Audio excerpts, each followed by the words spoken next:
Getaran bebas sebenarnya kita sudah bisa tutup ya. Dengan bentuk persamaan umum MU2 dot tambah CU dot tambah KU sama dengan 0 gitu ya, getaran bebas. Teredam ataupun tidak, tinggal Anda ganti C-nya. Kalau tidak teredam C-nya 0. Atau dalam bentuk lain ini bisa jadi U2 dot tambah 2 zeta omega N U dot tambah omega N kuadrat U sama dengan 0 gitu ya. Sama kalau teredam zetanya 0, jadi suku yang tengahnya hilang. Dan responnya pun sudah standar. Eksponensial minus zeta omega N T. Konstantannya sudah kita hitung kemarin ya. A-nya U0. Kosinus omega dt tambah ini apa? V0 tambah zeta omega N U0 per omega D sinus omega D T gitu ya. Ini yang umumnya. Kalau tidak teredam nanti tinggal nolkan zetanya, nanti yang lain akan menyesuaikan saja ya. Begini, dan kita bisa gunakan respons ini untuk menentukan parameter dinamik. Bisa lihat dari respons ini, Anda bisa baca perioda dari sini, dari perioda bisa dapat frekuensi.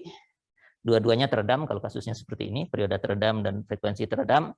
Kalau mau dicari perioda natural dan frekuensi naturalnya, cari dulu redamannya dari perbandingan tinggi ini ya. Terserah yang mana, kalau yang dari grafik yang diberikan yang terakhir itu mungkin yang pertama dengan yang ketiga atau yang keempat sudah kelihatan ya. Jadi bisa demikian. Sekarang kita masuk ke getaran paksa ya, yang ada gayanya.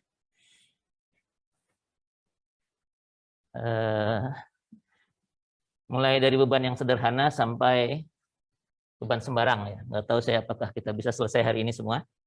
Tapi dengan ilustrasi itu yang kita bahas hari ini, mestinya Anda bisa menyelesaikan beban apapun setelah itu ya. Jadi kita mulai getaran paksa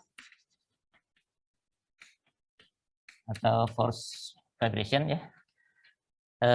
Bentuk umumnya sama dengan itu, tapi sekarang tidak nol lagi. Ada P ya, ada gayanya. Dan responsnya di awal kuliah rasanya dulu sudah kita lihat sebentar bahwa kalau kita punya persamaan diferensial seperti ini, U-nya mestinya ada dua komponen. Ada yang homogen, yang ini juga.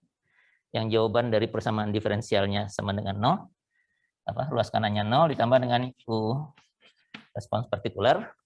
Yang ini biasanya menyesuaikan dengan P-nya seperti apa, begitu ya. Kalau P-nya konstan, kita misalkan konstan gitu. Kalau P-nya fungsi linier, ini bukan XT ya, AT tambah B begitu. Jawaban partikularnya kita misalkan juga seperti itu, CT tambah D.